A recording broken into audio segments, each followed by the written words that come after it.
Hi, hello dear students. 12th standard mathematics chapter 2 complex number. So எங்க sir இருக்கும் exercise 2.5 ல வந்து இருக்கும்.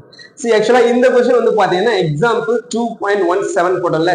So அந்த மெத்தட்ல ஒரு 3 question கொடுத்திருக்காங்க. 1 by 1 நம்ம வந்து பார்த்தலாம். So என்ன sir question? Find the square root of 4 plus 3i. First one. ஓகேங்களா? Yes. 1 by 1 பார்த்தலாம். Now so அப்ப நம்ம என்ன சார் பண்ண போறோம்? So என்ன அவங்க கண்டுபிடிச்சு சொல்லிருக்காங்க? Square root of 4 plus 3i இதுதான் அவங்க என்ன அப்படின்னு ஃபைண்ட் அவுட் பண்ண சொல்லியிருக்காங்க. ஓகேங்களா? ஸோ அப்போ ஃபர்ஸ்ட் ஆஃப் ஆல் அவங்க கொடுத்துருக்கிறது என்னன்னு எடுத்துக்கலாம், z அப்படின்னு எடுத்துக்கலாம். இதுக்கு மாடுலஸ் ஃபைண்ட் அவுட் பண்ணுவோம். Modulus of z equal to modulus of 4 plus 3i. Now modulus குள்ள எப்படி இருந்துச்சுன்னா எப்படி போடுவோம்? Yes, square root of real part square plus imaginary part square is equal to square root of 4 square 16 plus 3 square 9. So square root of எவ்வளவு கிடைக்கும்? 16 plus 9 25. அப்ப modulus of z எவ்வளவு நமக்கு கிடைக்கும்? Modulus of z equal to 5 5s are 25ங்களா? Yes. So 5 5s are 25. Yes. Now இப்போ இங்க வந்துடலாம்.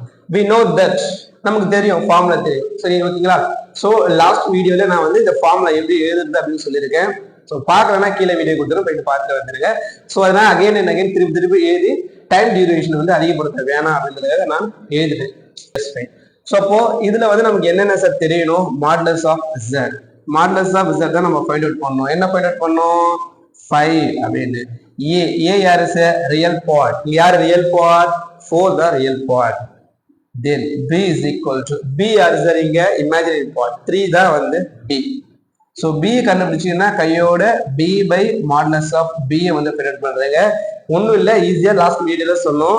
+3 அப்படின்னா சாரி, இது பாசிட்டிவ் இருந்துச்சுன்னா +1, நெகட்டிவ் இருந்துச்சுன்னா -1. That's all. இப்போ இதை சப்ஸ்டிட்யூட் பண்ணி சிம்பிளிஃபை பண்ண வேண்டியதான். ரொம்ப சிம்பிள், ஈஸியா பண்ணிடலாமா? எஸ் வாங்க.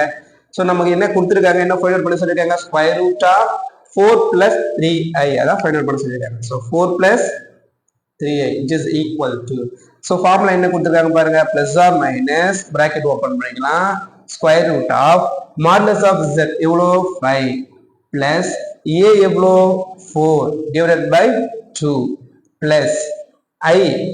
ஓகேங்களா? b by modulus of b நமக்கு என்ன தெரியும்? 1 அப்படின்னு தெரியும். ஸோ அப்போ plus i then square root of இங்க என்ன கிடைச்சிருக்கோ இந்த பிளஸ்க்கு பதிலாக மைனஸ் போட போறோம், அவ்வளவுதான். சரிங்களா? அப்போ 5 minus 4 by 2 அப்படின்னு கிடைக்குமா? Then is equal to plus or minus bracket open பண்ணா square root of 5 plus 4 என்ன கிடைக்கும்? 9 by 2 plus I square root of 5 minus 4 1 by 2. Now is equal to plus or minus bracket பாருங்க 9 square ரூட்ல இருந்து வெளிய எடுத்துலாமா? எப்படி? 3 3s are 9. So அப்ப 3 by root 2 plus I 1 square ரூட்ல வெளிய எடுத்துலாமா? 1 by square root 1 by root of 2 2 எடுக்க முடியாது. சரிங்களா? எஸ். ஸோ இதுதான் வந்து square root of 4 plus 3i can answer இதுதான். ஈஸி தானே? ஒண்ணுமே இல்லை, ரூட் இருக்கு அப்படின்னு பயந்துடக்கூடாது. இந்த ஃபார்முலா மட்டும் தெரிஞ்சுன்னா போதும். அது ஃபார்முலா சப்ஸ்டிட் ரொம்ப ஈஸி. ஆக்சுவலா இதுதான் ரொம்ப ஈஸியான தெரியுமா, ஈஸியா வாங்கலாம். சரிங்களா? ஸோ பாருங்க, பொறுமையா பாருங்க, டெஃபினட்டா சூப்பரா உங்களுக்கு வந்து புரியும் அப்படின்னு நான் நம்புறேன். ஸோ இந்த கொஸ்டின் எப்படி இருந்துச்சு அப்படின்றத மறக்காம கமெண்ட் பண்றேங்க. இப்பதான் ஃபர்ஸ்ட் டைம் பாக்குறீங்கன்னா சப்ஸ்கிரைப் பண்றேங்க. சரிங்களா? எஸ். நெக்ஸ்ட் கிளாஸ் வேற ஒரு கொஸ்டின் நான் உங்களுக்கு மீட் பண்றேன். Thank you to all. Bye bye. இந்த வீடியோக்கு லைக் போட்டுருங்க.